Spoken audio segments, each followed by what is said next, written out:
it's baked in to Yes, fucking PowerPoint. it is. The hierarchy.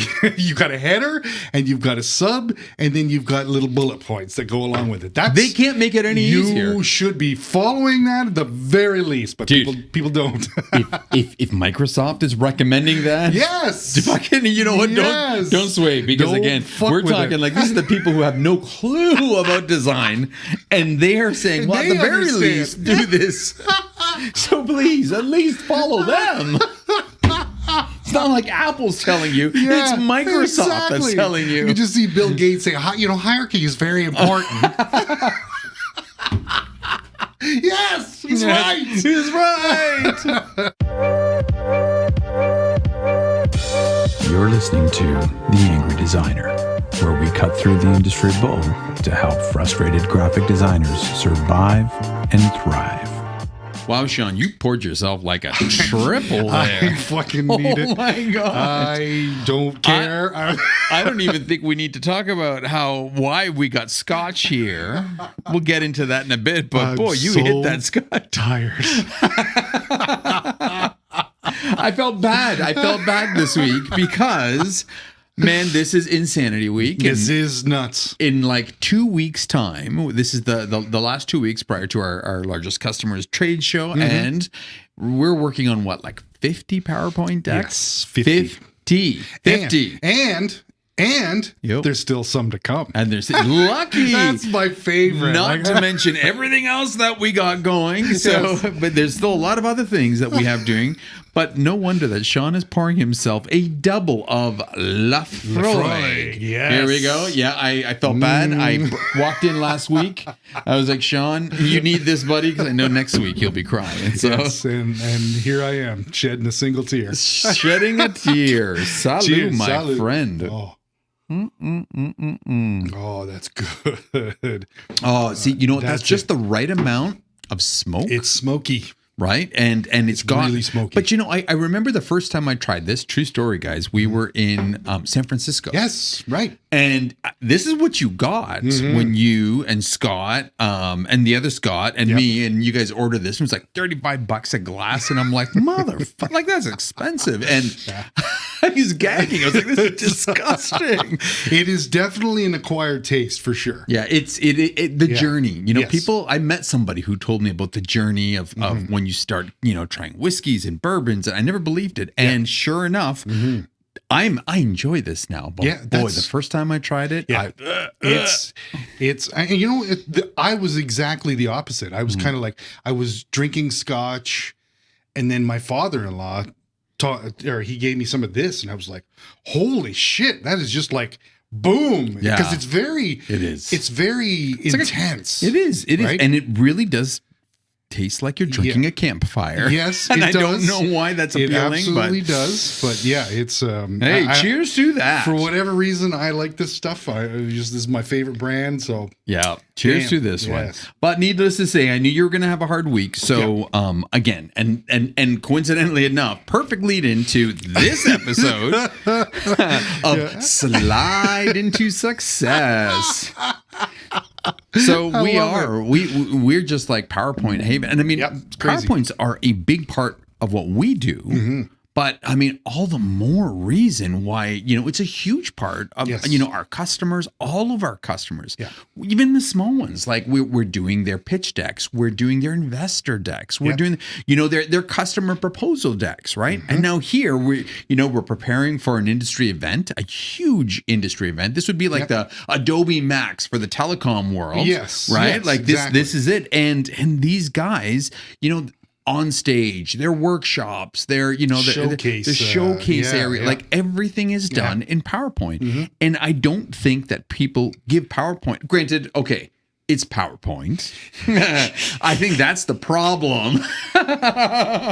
You know, it's people hear PowerPoint and they cringe. But let's take a step back and let's not think of it as PowerPoint. Let's just think of it as presentation design, okay? Right. Because there are other options. Yeah. You know, if you really want to get down to it, Google Slides is pretty flexible right now. Yep. And then, you know, going even further, you've got, what is it, Keynote? You know, but Mac has its own. Mac, And me, oddly, I do it all in like PDFs. I don't rely on any of these apps because things get fucked, right? Yeah, and the funny thing is PDF has all kinds of features that you can do animation and stuff. Like I could almost do everything because as a designer, I can do it. And oddly enough, I even gave some to customers as a PDF, not because again with PowerPoint, there are sometimes glitches, and we will get into that a little bit. But I mean, I personally, I do mine all in PDF form, which is ridiculous. But maybe that's just a backwards way of doing it. But the funny thing is, it's because I totally understand that because like Google the slides and stuff like that. But with the PowerPoint or with the PDF, it's more in line with what you do normally. It's exactly. Do you know what I mean? Which is why it works for me. That's exactly. But maybe not for everybody else. PowerPoint's a completely foreign system. Like there's all kinds of things you need to learn how to do. You know what I mean? And so it's fussy that way. I totally understand why people don't. But I mean, again, people don't, and graphic designers especially. I mean, again, we cringe when we hear PowerPoint decks and presentations. But the reality is, it's so lucrative. Okay, AI can't touch that shit because again, they're all individually crafted, right? Like AI might be able to assist something like this, but this is something assist the content that's in there. Maybe slap together some slides, but let's face it. I mean, it's not touching. This is still a craft because everybody pitches something different. Every company's pitching it different, right? And everybody is still in the business world still uses, if not PowerPoints, presentations. And again, that has been a huge part of our company. And I can't tell you how much, like, I mean, we have charged, like easily, sometimes, they're in excess of $250 per slide. Per slide, dude, not per deck. The decks are in the thousands. So like sometimes in the high, like close to tens of that. Oh, dude. Because again, think about all the work that goes into it. But even more so, okay, we take it a step further. We don't just sit back and just design it all, right? Like we're helping them with the formatting. We're helping them with the story. We're helping them with the custom graphics, right? We are helping them pitch investors so they can get tens of millions of dollars. So for them to invest, 5-10 grand, in letting us craft their whole story and great. And you know what? Think about it. The nice thing is, it's kind of like we don't need a programmer for this. No, this is all within a graphic designer's capability. And again, it's not going anywhere. So I do think that graphic designers are leaving something valuable on the table if they're not actually trying for this kind of work. That's absolutely right. Back to our, land and expand kind of model. This is another one of those lucrative streams. And we do this with our brand rollouts for new customers and stuff like that. You get a PowerPoint deck because you're going to need this because trust me, it's still relevant. I don't know why. I know in this day and age. I remember a couple of years ago seeing like Chris Doe had somebody on The Future. He had a guest. Okay, her name was Ashley Simpson, I think. Ashley Smithers. Ashley Simpson's that singer from the 90s. The hot blonde, right? Okay, no. Ashley Smithers from Toronto. Oh. Okay. And oddly enough, right? I'm not sure how they hooked up. I don't remember the story, but I remember her agency, a big part of their focus was presentation design. Oh. And she was going on about not only the importance, but how they elevated it to another level, how it was such a lucrative part of their business. It was, I think almost their specialty. And, she was going on, and this goes back about 6-8 years ago, and she was going on about how they charge 10 grand a pop, 12 grand, 15, because again, this isn't like your typical grandpa kind of, PowerPoint, right? Yeah. Like we're talking, this shit looks like it was, something that would come out of a Nike annual report, right? Yeah. Full images, motion, layers, beautiful stuff. Yeah. However, again, it's still well within what we do. And I mean, I found that inspiring. And sure enough, we took that on and we started doing that probably about 10 years ago we started doing. Start thinking backwards to the clients and who started using it. Man, has that been a great part. So again, Today's episode, if you haven't figured it out, is on PowerPoints. Yes. And we'll just call them presentation designs, okay? Because everybody cringes when they hear PowerPoint, okay? And I get it. I cringe too, which is why I do the PDF thing.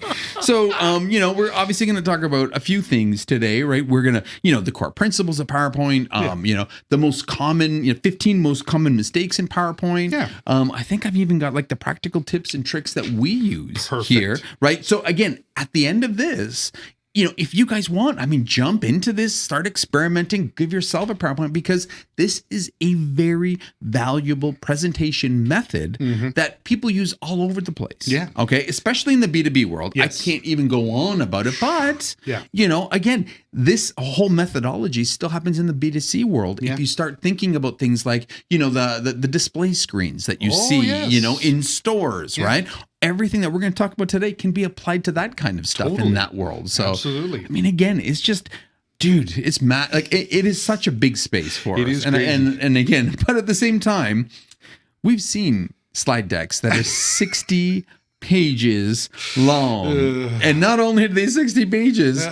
But they were like topped up. They looked like the freaking Bible when it came to like so much content per page. It was impossible. No, right? yes. I and remember oftentimes those. we have to fix that stuff, which is pretty nasty, right? Exactly. Which blows me away that people actually think that they can't present that. That doesn't work. Yes. Yeah. I don't understand that. And these people aren't getting. So the nice thing is we push back on a regular basis to all of our customers when they give us a deck, or they give us a slide, and the slide has got like 1,000-word essay on here. Dude, we're right off the bat, we're like, all the errors, and this is how we have to simplify. We will take one slide that's provided to us and extrapolate it into 4 or 5 slides. Yeah, right? Sometimes that's, and then you've got yourself a mammoth jamma of a deck. It's like 100 pages. Well, we also cut out a lot of crap too, though, right? There is that, yes. Yeah. Yes. Because it is, again, there is a process to this, right? Okay, so effective presentations, okay, like the reason why people do this stuff, right, is because they are presenting it, right? They are presenting to a crowd of people, whether they're on stage, they're presenting it in a sales meeting. So it's a visual aid to help them tell some sort of story or to help them sell some sort of product, right? Right. The nice thing is, if you do it right, it provides a structure flow for that presentation, which is massive, because otherwise, again, you've seen some hotshot salespeople and they're just kind of everywhere and just slapping ideas together. This is like, it's a structured flow, so you don't forget anything, right? Which is really important. Yeah. Obviously, if you make the right kind of deck, it's an engagement tool for the audience, right? It's an engagement, whether it's just the images, the story you tell, whether it's like the video that goes behind it. I remember when we created that one deck for TELUS, and the VP afterwards, he always said, I want Massimo to do my decks from that point on. He was like, dude, he goes, when you create decks, he goes, when I had to pitch this art of the possible, I got a standing fucking ovation, because the images that we put up there, the videos, the experience, we timed that perfectly to his presentation, right? Like how he was speaking, and he was a really fucking good speaker, right? But the combination thing is, he is like a small head on a stage where, in an audience of like 500 people. So they rely on that giant screen, because they're not going to see the expressions on his face. And honestly, it helped him really reinforce not only their brand, right, but the story that he was trying to tell, right? And that's why for him it was like a drug. He was like, I need more of this. And make me more. Right? I want to keep going with that. But see, that's the best part of that is like somebody who understands, and I don't want to get too far ahead here, but someone who understands just what a PowerPoint is supposed to be. Exactly. Because it can be a drug. Oh my God. Yeah, if it's absolutely. done right. Yeah. And TELUS had a brilliant brand. They were always clean. And they were open. And they were very open to do a lot of interesting things. Things like it wasn't typical. It wasn't normal, right? Because they knew, like, it's not, a PowerPoint isn't supposed to put up and read off of. No. Right? No. It's supposed to, accentuate what it is you're saying, right? Add life to it, help it with the storytelling process, right? And at the same time, it has to show professionalism. Yes. Right? Because again, what would happen, and this is kind of how we started with that, is because they would have sales reps create their own decks. They would slap a TELUS logo from 30 years ago that was wrong. They would use bitmapped images. It didn't make them look professional at all. Exactly. Right? So, when we went in there, we cleaned that all up. We made sure it was on brand, of course, which is huge. Yes. We made it professional. We cleaned up that story. We helped them sell, right? Yeah. And even more so, a big part, bigger organizations, they help create unity across the organization. So then every sales rep is pitching the same story, the same visual. They're not going rogue. They're not cowboys. Yes. And that's a problem, right? So again, these are all reasons you go back and you can tell people why you need to do this. It helps with focus and retention. Okay. So when people are sitting there listening to a presentation, it's like, no, dude, eyes here, eyes here. Yes. No, now it's eyes on the screen, right? When they're hearing someone talk and they see the visual and they see the text on the screen, they make those connections. And let me tell you, that retention just drives through the roof on this kind of stuff, right? Yes. It's proven that, again, people can either listen to somebody or they can read something. But when you have the two together, your retention rate almost triples. Yes. Okay. So, and this is what you want, right? And then, of course, last but not least, these presentations help, with reusability. You can reuse them to tell the same type of stories over and over. Yeah. In our case, I've got like a presentation deck that we do for agency pitches. It's like 120 slides long. But I don't pitch 120 slides. Yeah, you don't use them all. That's right. I tailor that shit, like we talked about last week with the portfolios, right? Yeah. You tailor this presentation to the person who needs to see it, to experience it, right? Yes. So, you can reuse the same presentation material over and over and over. And if I'm not mistaken, what we're preparing right now for the big show, they reuse it, right? This is what I was just going to say. This year is different. Like there's a very focused kind of approach to what they're doing, which to me is like, oh, this is great. It's brilliant. Yes. Right? Somebody has gotten through to these people. They're going to get so much more value now because it's like, not only are they using it during the, the presentation and the workshops and the main speakers, the main stage, the keynotes, but then they just rip off the beginning and the end. Yeah. And then, sure enough, they can use it. The sales reps are using it and they're sending it off. It's perfect. Yeah. And all the guts that were within these programs or these presentations are with using their standard brand look. Yep. Absolutely. So that totally lends to all you have to do is, like you said, rip off the ends. Yeah. Boom. You've got a presentation that you can use for the rest of the year. Agreed. Again, it's a huge tool. It's a huge, valuable tool. And it's an easy sell for graphic designers. Because honestly, regardless where the future of design might go, where logos might go, AI's infiltration into this world, presentations are always going to have to be tailored for the product, for the situation, for the sales rep. And this is long-term gold for people. Yes, exactly. As long as there's a product, there's somebody to sell it, and PowerPoint will be there to help. Right? Do you want to nerd out a little bit? Let's nerd out. Let's totally nerd out. Well, I kind of feel like we have to, since we are talking about Bill Gates' product, right? So this is funny. Nerd out. Oh, yeah. Get it? Anyone? The ultimate nerd, the ultimate point like a total nerd. Gen X bully right there. I'm sorry, Bill. Sorry. Oh, poor Bill. Don't think he cares. We always have a good laugh over Bill, that rich ass bastard. So here's the thing. This is an interesting little deep dive here. Sean did some homework. I did, because that's fascinating. Because we asked the question. It's like, who the hell invented this thing, and why? And how is he not hanging from a rafter somewhere? Fair. But anyway, presentation software developed by Robert Gaskins and Dennis Austin for the American Computer Software Company, Forethought. That was have you ever heard of Forethought? No, never heard of of the American computer company called Forethought. Forethought. Yeah. So, and it's funny because you keep talking about presentation and presenter. Yeah. Well, the original name for this was called Presenter. That's what it was. That's amazing. And that's what it is. Yes, that's exactly what it is. People wouldn't hate it so much. It was originally released for Apple. It was supposed to be. No fucking way. That's the part that I was just like, what? Holy shit. How'd they miss that? Yes, this is exactly it. Here's how. So interesting story.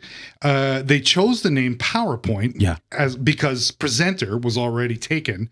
So they had a mad scramble to figure out what a name, because they've done all the lawyering and everything ready to get this going. Yeah. So the guy was like, I'm going to go with PowerPoint because it's empowered to the person, the user that's using this document.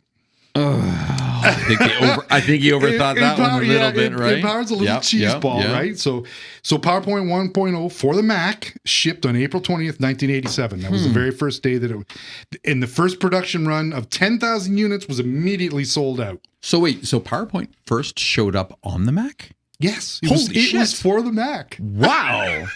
Well, what happened? How did Microsoft get this? Okay, here we go. So Microsoft purchased the rights to PowerPoint for $14 million.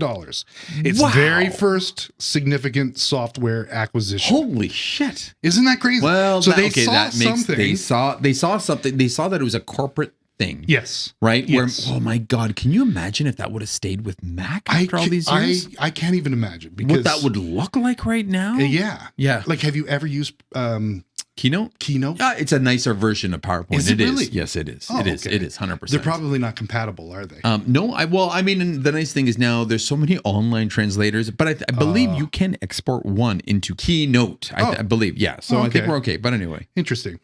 So 1992, PowerPoint 3.0 introduced the now standard virtual slideshow. So their bread and butter basically is the slideshow part, right? Yep. So that was created in 92.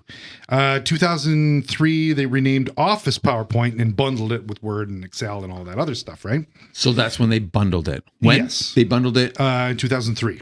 Yeah. And it's known mostly in the business world, but it's also used in schools and community organizations. Yeah, for heavily sure in it would schools. be. Yeah, like they use that a lot. Here's the kicker. PowerPoint's worldwide market share of presentation software has been estimated at 95%. Oh, that's 95%. So Apple would have been sitting on a gold mine. They would have been sitting on something probably bigger than Adobe. Yeah. Honestly. Yeah. Because as you know, Adobe is great for designers, but let's face it, there's a billion more, billion, but there are hundreds of millions more copies of Microsoft Word, Excel, and PowerPoint. That whole suite. Yeah. Wow, that would have been insane. Right? It's crazy. Wow, and they're 95%. So 95%. So you know what that means to me? What's that? There's a lot of opportunity there to try to create something and just take a sliver off that. Wow. You, as a designer, you should know how to work this stuff. Right. Wow. Okay. Crazy, right? Well, and the funny thing is, so the great thing is, okay, that's just proof that how many companies actually use this across the world. Yes. And so that just means there's that much more business. So while some people are out trying to, sling graphic design jobs, hustle coffee shops and small little local shops, geez, guys, you know what? You got to start looking into some of the more B2B stuff that's out there. Yeah. Talk to the sales reps, even the sales. Hey, you want B2C? That's fine. Find out the uppers, like who's higher up in these B2C companies, because guaranteed they're doing these presentations. This is an untapped resource for a lot of people.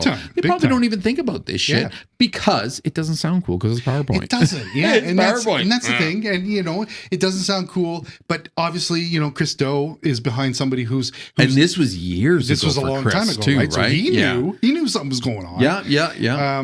But it's got a bad rap for some reason. I think because of the reasons that you're going to explain. The association with PowerPoint or with Microsoft is probably the number one reason. But think if Apple had got a hold of that. Dude, if Apple got a hold of that and owned presentation software, dude. I know. Can you imagine how cool that would be? Okay, so we follow some, core principles, like 5 core principles, right? When we build our PowerPoints. And I think these are kind of, don't think of them as PowerPoints, but presentations on a whole. Okay. And so every time I say PowerPoint, I'm going to pinch yourself. I'm going to pinch myself. Okay. And just every time, and I'm going to call this power presentation. Oh, pinch. All right.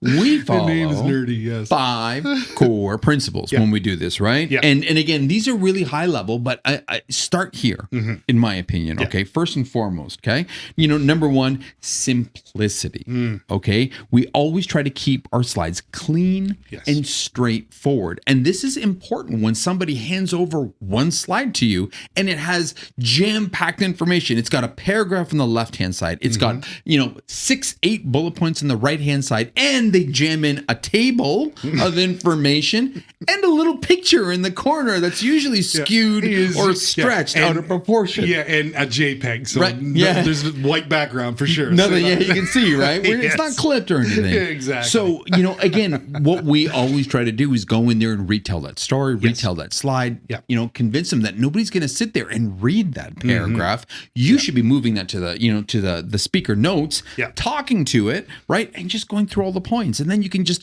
all of a sudden open it up, give it more air again. Because again, simplicity is the key. Yes. Because again, a person has to listen to a presenter and they have to read at the same time. So again, don't have them read a paragraph. Have them skim the points, to connect the dots of what you're speaking with, right? We have a client, sorry to interrupt. Yeah. We have a client that's very good at taking a lot of copy and saying, make an icon out of this. Oh, brilliant. Do you know what I mean? And it says it, and you just kind of clip a little piece of what the paragraph is, and then they can talk to that. But it's also a visual cue for the person, as they should. Yes, right. Which again, like we talked about, a picture is worth 1,000 words. Dude, something and like again, this. Love that. Absolutely, this is absolutely perfect. Yeah. So number 2, core principle of PowerPoint design, consistency. Okay. So again, you have to make sure you maintain a consistent, a uniform color, sizing, padding, brand elements, right? Typography. Nothing is more distracting when a customer or a viewer has to readjust their mind every single slide because they're incorporating new fonts or new padding, or they want to try something on this slide that's nowhere else.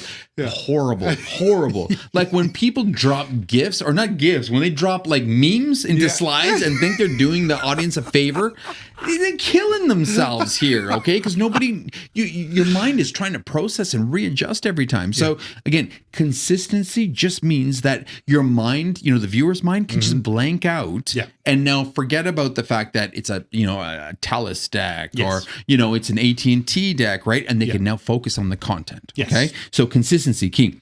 Big time. Visual hierarchy. Huge. Okay, this is something that's known widely in design. And again, PowerPoints need to embrace this. Okay, like we're talking most important information at the top because unfortunately that's where your eye goes.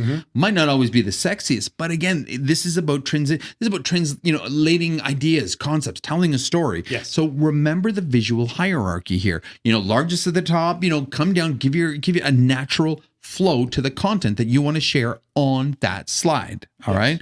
Number 4, engagement. Okay. Very important here. This is like critical. This is where, your job here is to translate data into images, right? And tell a story. So, this is where you have to kind of create graphics, infographics, use, animations, use videos, right? But tell a story, and engage the audience. Don't just sit there and just like show them flat image after another. While you're reading it. Even more so.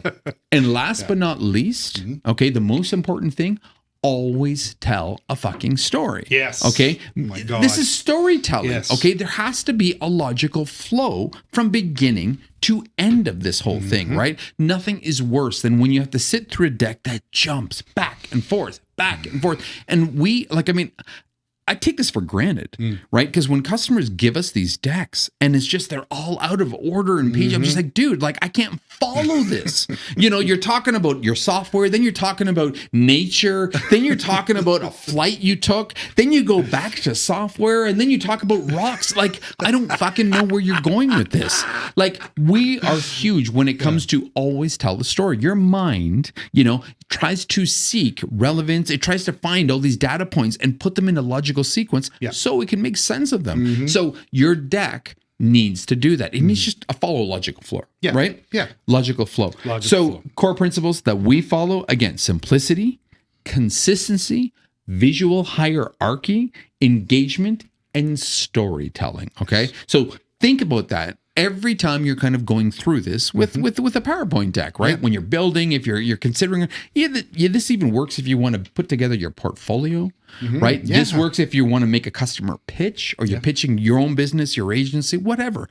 Follow this flow. It works. Yeah. So if everybody would follow this, these core principles, we wouldn't see, again, how much shit have you seen? Nice. I mean, in all fairness, you do more PowerPoint decks here than anybody else. Yeah. Okay. Obviously, Caitlin, Tilly, everybody helps. They do their share. Yeah. But you are the PowerPoint king. Yes. Right? Yeah. You are. So how much shit have you seen, dude? How many times have you seen people not follow these core principles, and what does that look like? Oh my God, guy! It's the funny thing is there's all kinds of crap that I see. Mostly just overcrowding. Like what our main client, and they're the biggest offenders, which is kind of sad, but they like to talk. Yeah. So they don't understand the fact that you're supposed to have bullet points.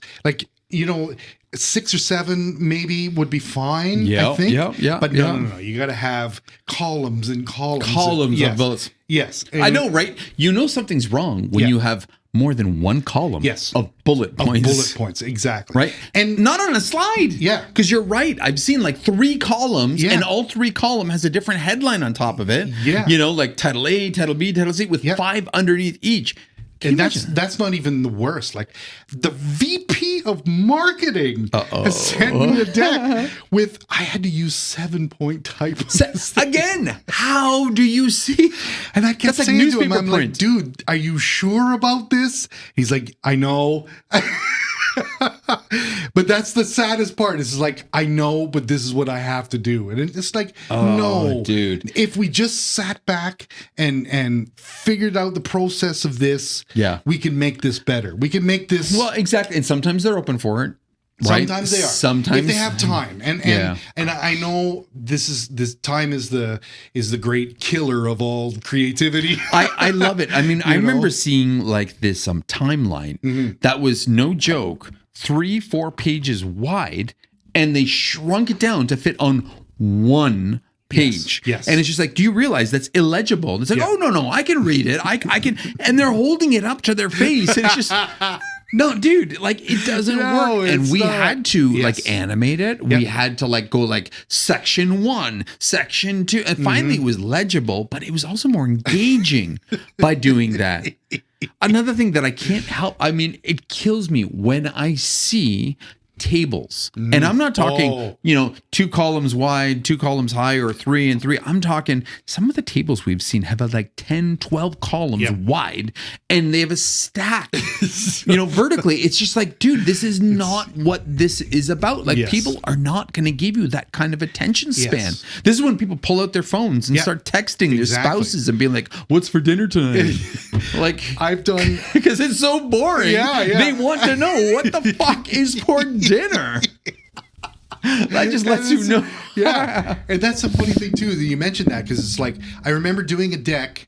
And I usually do a scan at first, and it's just it keeps going. It's at page 60, page 90, page 100, page 110. See?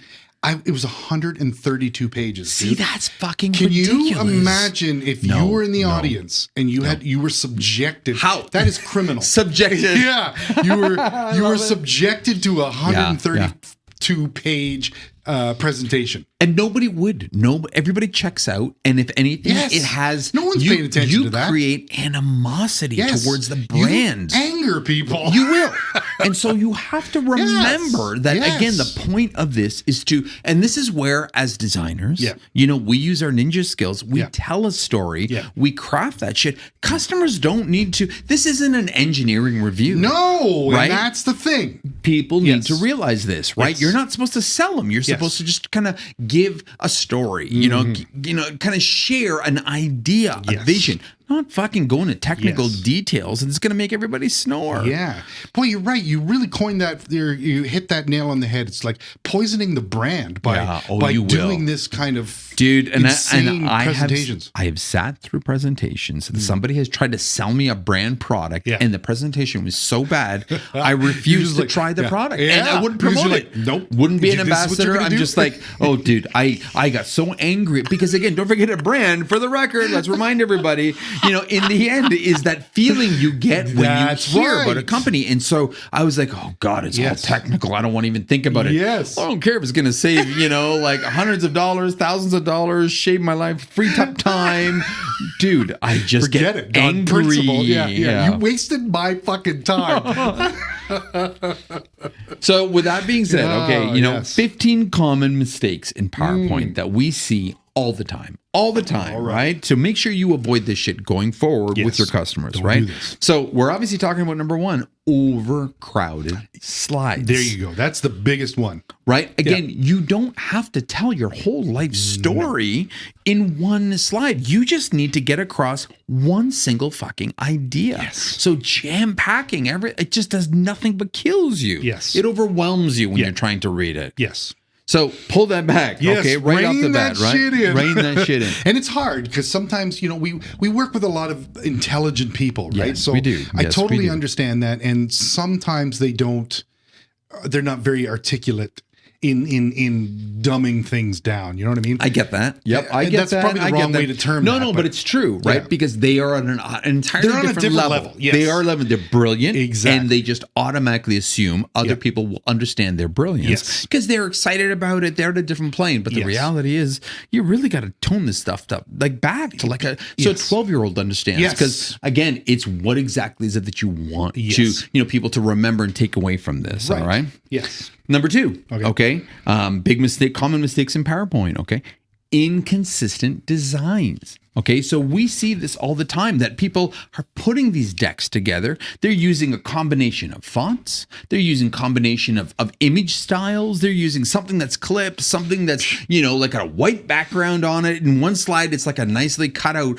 product on a white background. Then they've got it like in a square box with, with picture of family and people, this, all. It's like, dude, no, you've got to keep it consistent. Yes. Right? Good design needs to be consistent throughout the entire presentation. Yes. Right? Yeah. Number three, poor readability. Oh. Okay. Again, we just talked about this, right? Bringing down font size to like a 7-point equivalent to a 7-point on a PowerPoint presentation or a presentation design. Okay. It's killer. Yep. That just means that you're bringing these sizes down. Why? Because it's overcrowded. You're trying to jam shit in there, right? Exactly. But the reality is like that size, that legit, it has to come up like 3 times that. I think we try to average like 20 point, 22 point. Yes. If we can, we never go down to that. Yeah, I think there was a limit. Like we were supposed to not ever use anything under 14. I think 14 was like what we tried to do, right? Yeah. It didn't happen.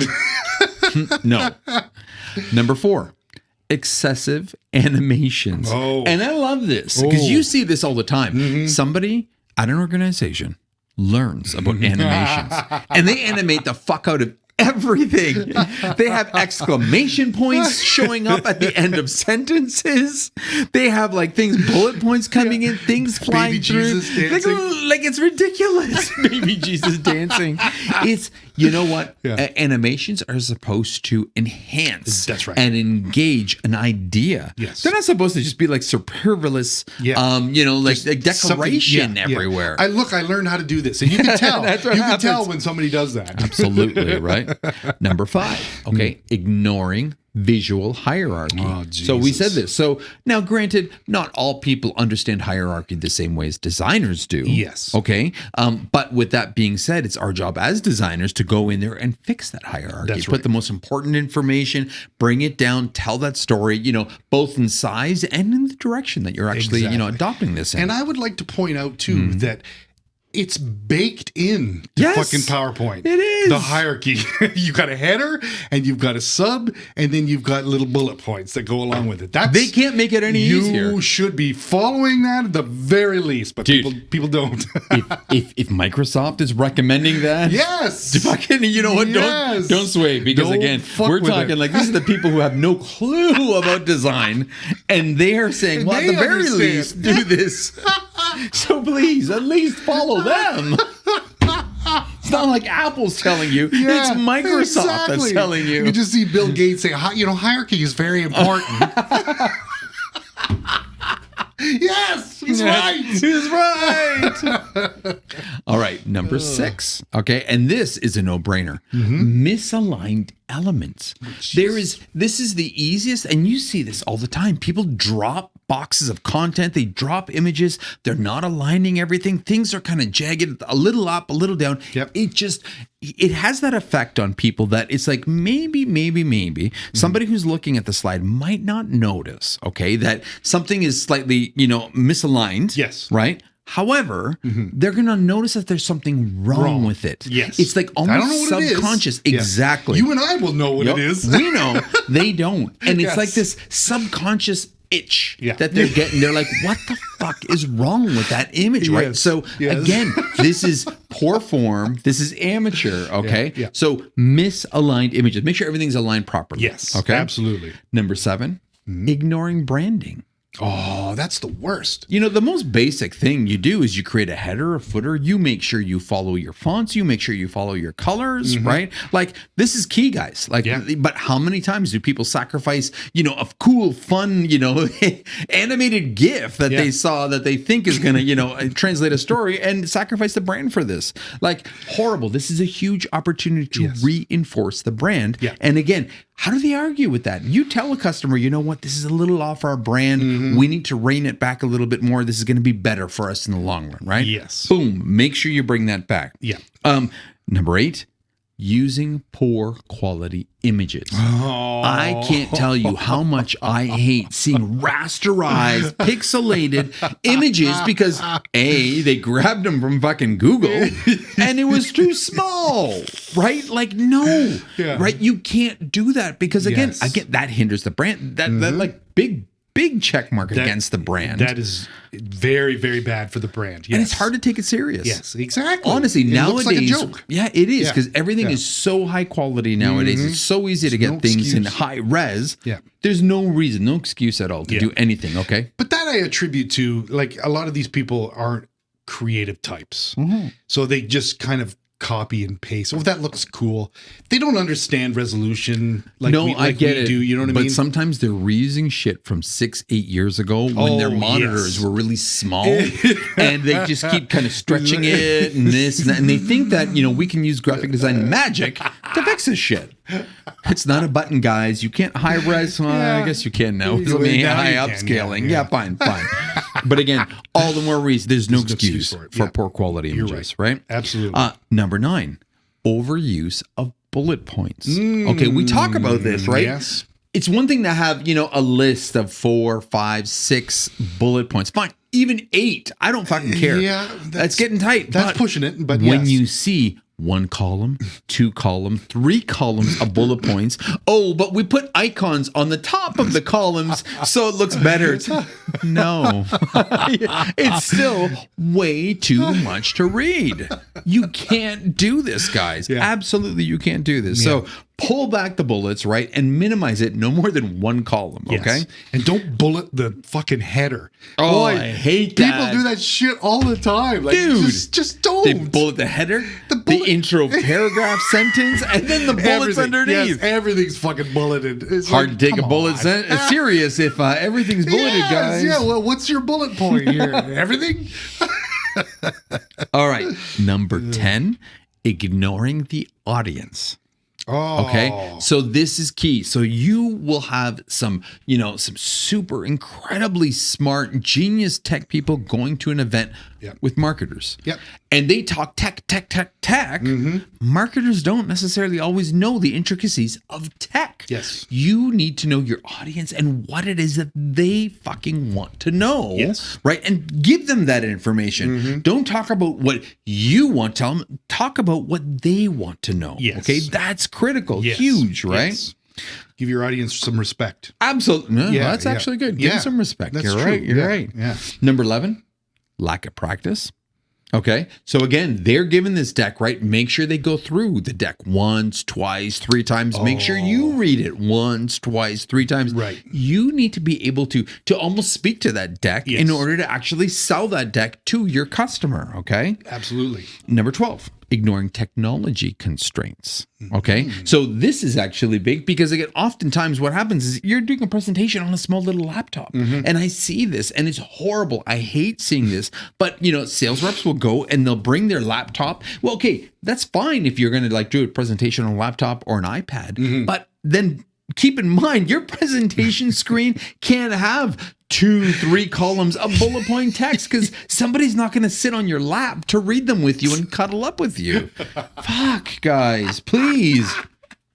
Number 13, failure to proofread. Ooh. This is huge. This is huge. Nothing is more embarrassing. And again, this sucks because we're so close to it and we're seeing it on a daily basis that we often will overlook the most obvious. It's easy to. It's built into our DNA, right? Humans are, we're just innately, in order to survive, we don't notice those kind of details. We're too busy looking for the giant tiger that's going to jump out and eat us. Okay. So we're not looking for the little mosquito that's, that we're going to step on. This is something that's built within us. So it's okay, designers, we're okay to fuck up this way, but you have to give it to somebody else to do a proofread. You have to. Or you have to give yourself a break and read it, word by word, because nothing is so amateur. You don't want this to ever be on a presentation or on stage. Oh, God. Ever. Yeah, that would be horrible. Absolutely. Yes. So at the very least, read it yourself. Yeah. Time and time again. Yeah. Number 14, ignoring the narrative flow. Okay. So again, the most important thing is you have to be able to put that story together. And this is why we always harp on you need to be able to tell a story. Okay. So if you are ignoring that flow, that narrative flow that somebody could be sitting there and talking to somebody about, then you're not doing them any justice. That's right. Okay. So don't ignore that. Remember, the story is key in this. And last but not least, ignoring time management. Okay. Again, you are presenting this to somebody. Okay. You need to understand that they've only got so much bandwidth in their whole recognition. Okay. Time management, right? Like somebody's sitting there listening to you. So don't assume that they're going to listen to a 50-page PowerPoint deck. Okay. Be cognizant of the person on the other side. That's right. And how much time they're going to give you and what their, what's the word? Their focus is, their attention span is, right? Yeah. Like you want to, absolutely, right? If the presentation is too short, okay, that's one thing. They're going to be like, damn it, I got way too many questions. That didn't work. But if it's too long, man, you're going to hate on brands. That's totally it. But I'd rather be too short. I think that's probably better because it's almost like, hey, whoa. If you liked it. If you liked it, would be if good. It was a good, yes. If it was good, too short, you're like, okay, well, questions. Yeah. Okay. If it's too long, you're like, dude, I'm out. I don't even want to talk to you. You have any questions? No. I'm fine. I've got no questions. Please. Thanks. See ya. Get out. If you start your presentation off like, I think I can make it under 3.5 hours, but it'll be tight. I think I can make it. People are just going to be like, oh, God, no. Dude, don't do that. You have to have enough. You need to give them enough to sustain their interest. That's right. Okay. Yeah. You don't want to overdo it. Yeah. Okay? And you don't want to underdo it. You want to make sure that you get the final message across. Okay. Not too much, not too little. I wonder what that would be. Probably somewhere within, like I remember when I was teaching kids, they were saying within 30 and 40 minutes is the perfect time for. I heard 20 for PowerPoints. Really? I did. 20? I what was it? Like, I mean, okay. So it was, oh my God, 2, 4, 6, 10, 20. It was a rule that it was like PowerPoint shouldn't be more than 20 minutes long, which I actually, okay. So here's the thing, right? So we follow this whole like 2-4-6 rule. Okay. 2-4-6. No more than 2 minutes per slide. Right? Okay. And then we always talk about no more than, 10 slides per deck if possible. If possible. Nice. So that works out to about 20 minutes per deck. Ah, yeah. Okay. Yeah. So again, 2 minutes per slide of talking. Okay. Then we actually go a little bit deeper. We've got, no more than 4 bullets worth of information. Okay. And no more than 6 words in each one of those bullets to kind of boom, boom, boom and go through. And then it goes up to it ends up at no more than 20 minutes per presentation. And again, generally you're looking at an hour of somebody's attention, and you're lucky if you have an hour of somebody's attention. That's good. That's right, good. because people are already at the 40-minute, 45 mark. They're like already wanting to check emails. They're like, okay, already checking out. They're busy. People are busy, right? Be respectful. Yeah, you got to be respectful of that. Right. So again, 20 minutes is rule of thumb. Anything more than that, because then again, you open up. If it's a half-hour meeting, you're opening up 10 minutes of questions and answers. Yes. Okay. If it's an hour long, dude, that's like gold. Because if it's good, you're giving them back 15 minutes. After you're, you can chill a bit, slow it down a little bit, answer some questions. People they'll be thankful. They'll be like, wow, that was great. Yeah. And I was able to check my emails before my next meeting. That's right. I like that Sean guy. That was perfect. Yeah, right? Honestly, it's very important. Yes. So, okay, finish off. We're going to finish off with some practical tips. Yes. Okay, practical tips and tricks that we use here for presentation design. Okay, and again, huge importance. Yes. Number 1, okay, and not even numbering. These are just tips. Yeah, I'm not this stop is with the just numbers. general. Too many numbers. Yeah. I'm feeling like I'm going through like no, that's not right either. Okay, practical trips. Wireframe your PowerPoints. Oh, that okay, is your the presentations. best. Dude, nobody realizes, everybody always jumps into creative. Yeah. How the fuck can you tell a good story and organize the content if you just jump to creative? That's right. Right? If the presentation is creatively led, you are going to leave out some important information, okay? You want to be a designer, start planning down, the presentation, wireframe everything, okay? Yeah. Figure out what your 10, your 20 slides are, figure out the content that you're going to put on there, and then this way you can tailor the creative to the content, not tailor the content to the creative. Because I hate to tell people, you tailor the content to the creative, you're going to fail. Yeah. You're going to fail, work. right? Yeah. Again, I love beautiful content, but it often, window dressing. Exactly. Yeah. Oftentimes you have to sacrifice, words, copies, sentences, information. It's not so good. No. So start with the wireframe first and foremost, always, right? Figure out the story, the journey, and then layer on the creative. Yes. Okay. Number 2, okay, figure out how to use templates. Okay. Because again, once you're in there, right, and you've got these templates, it does have to work for you. Yes. Right. Yes. It kind of like sets the stage for the fonts that you should use. It sets the stage for the headers, the footers, right? The spacing. Yep. So then this way, at the very least, that, you're not going to go off track if you're 20 slides in and you're bored out of your skull and you want to do something different. It's like, oh, no. Check back. Like, remember, use this font. Use this font. It forces you to stay creative within the box. And I think that's really important. Yeah. And I think, I don't know whether maybe you mentioned this before, but we always default to Arial. Like it's, and I've come to love this font. Well, and interestingly enough, no. Yeah. And Okay. the point of that, again, that's another tip and trick, right? Yeah. You have to be cognizant of PC versus Mac. Yes. Okay, because the person that you're building the deck for, the presentation for, has to have the access to that font. He's a sales rep. He's not necessarily a Mac weenie like us. You know what I mean? So and on a Mac, it's easy to install a font. A PC is a little trickier. It's trickier. Yes. So if you want to go and find something cool on some sort of like weird font, site like DaFont or Font Squirrel or whatever, there's a million of these fonts. Hey, cool. You're gonna. But again, imagine every sales rep in that organization would have to download that font. You're going to field a question like, what the fuck is this font? And that's what happens. Imagine a Donnie? Yeah. What? I made that mistake.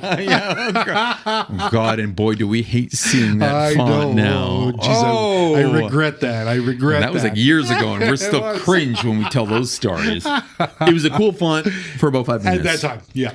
And they lived with it for 7 years. Like, nope, we got to use our brand font. It's our brand font. We're like, fuck, Sean. God damn, why did you do that? So typography is important. Okay. Very much so. So again, be cognizant of the fact that typography on a Mac is different than typography on the PC. And Yeah, and Arial can be your friend. Arial is a pretty good font. Pretty solid. If you track it right, you know. That's that fucked up font that actually works on both sides of the Yes. Yeah. So remember that, right? And then again, be cognizant of size. Okay. Yes. And again, try not to use more than 2 fonts. Yes. You know, per presentation deck. Absolutely. So that's the typography part. Okay. Yep. Data visualization. And that's just a fancy way of just saying, make shit look cool. It's a presentation, okay? They're going to give you so much content, you know, data points, this, that, we have an uptick of this, and we declined in that, and we increased revenue by this. Find better ways of visualizing that. Don't just put it in a table with like percentages signs or up or down. Dude, you guys can do so much better than that, right? So find cool ways of doing this. And honestly, sometimes it's nothing more than just the number in the middle with like the fill line around the outside of the number, right? Yeah. You know, 1/4 of the way, 2/3 of the way, 3/4. 25%. Yeah. People love that. Yeah, exactly. And it's so basic, but it's a better way than just showing 25%. Yes. Okay. Make everything look exciting, right? Data visualization. Okay. Nice. Color schemes, create and stick to that color scheme. Yes. Okay. I'm sorry. You know, you're all professionals here. We're all professionals. Sales reps are not. They are not. Okay. Stick to the brand colors. Stick to, maybe you might add a couple more for the presentation, but stick to that shit. You know, this is what we do for a living. So make it look like $1 million and follow that color scheme throughout. That's right. Okay. And you can leave, and that's templatable too, right? You can, Absolutely. You can have the colors in the templates. Like it's there's no excuse for them to not know what your brand colors are. But, you know, sales reps are like, absolutely, right? Tell them everything. Yeah, I like this cerulean blue, and I'm using it. But it's not part of the brand. I don't care. It reminds me of the trip I took 2 years ago. I had a crayon like that.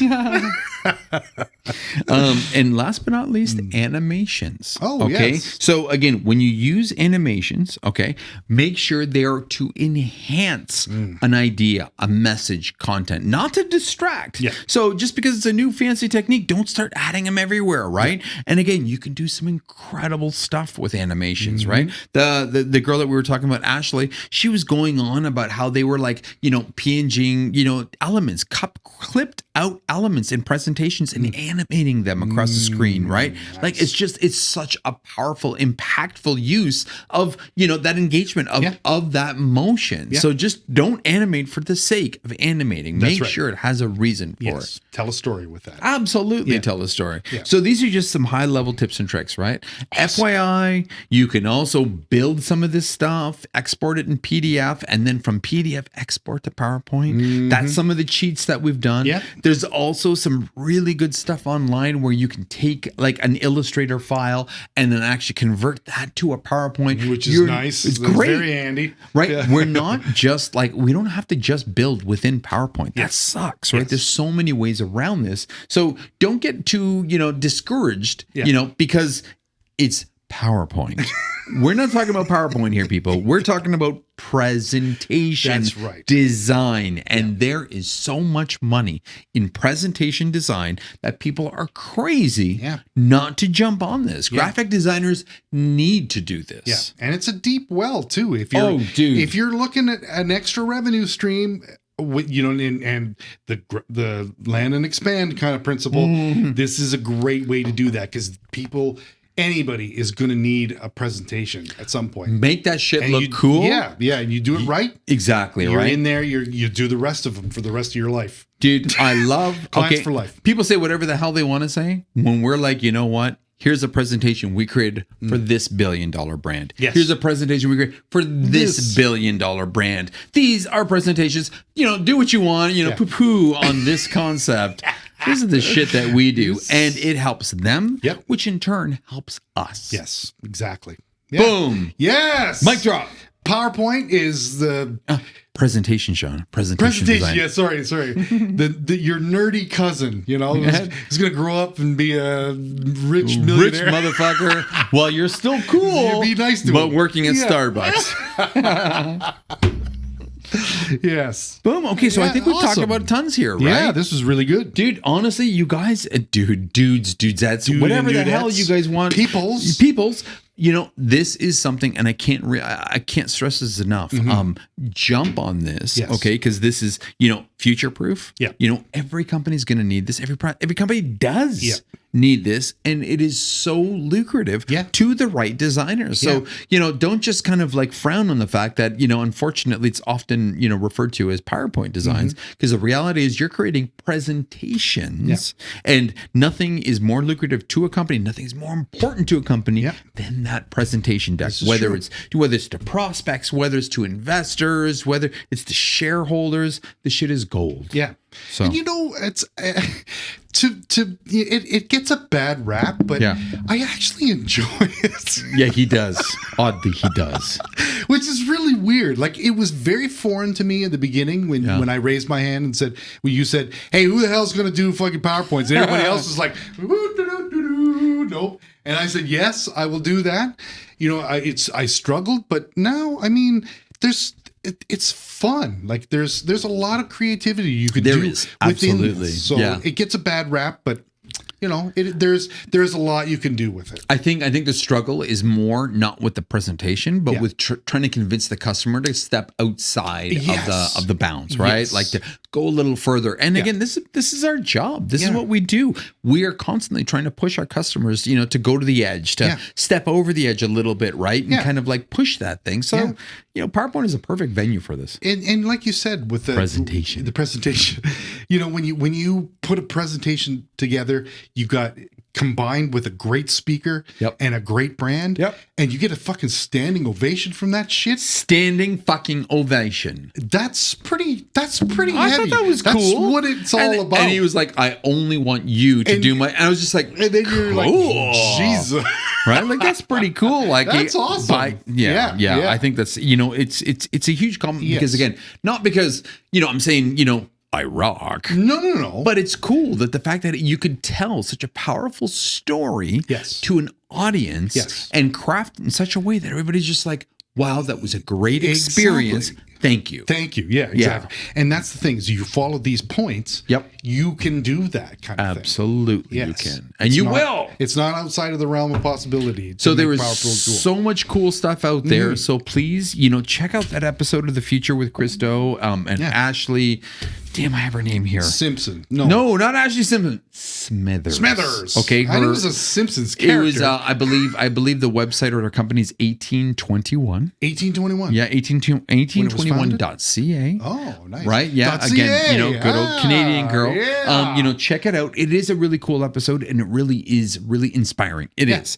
Seeing the shit that she was doing and how she talks. She gives some tips that they do, of course. It's a little dated, but the content is still accurate, great. right? Yeah. It's great. And honestly, presentation design is still not going anywhere. So, it's it's a good opportunity for you guys to get into We have a lot of stuff. I'm still here because of that. Because that's the only thing he can do well. That's the only thing I do well. Exactly. That and comic relief. Well, and that laugh is pretty golden, too. I'm not going to lie. It's worth it just keeping that. All right, everybody. I hope you got something good out of this. By all means, if you want more information on this or you want to create some conversations, hit us up on Instagram. That's where we tend to have our biggest conversations. We got people reaching out to us directly on Instagram or on our website. So please visit us there. And for sure, check us out on YouTube because, not that the videos are much different other than we're adding life to this and you can see us, but we are hoping to grow that and we have some more content just for YouTube that's not going to be found on Instagram. Not as much anyway. So if you want us to do this with our shirts, we'll do it. I mean, I don't know about that. Come on, Moss. Sean runs around all the time shirtless. It makes it really awkward inside the agency during the day. That's right. But now we got a curtain here, so we can pull the blinds, and go to town. Ooh, I almost regret that. All right, I'm kidding. We wouldn't do that to you people. That being said, please share us and like us with everybody you love and hate. And other than that, my name is Massimo. My name is Sean. Stay creative and stay angry. Peace.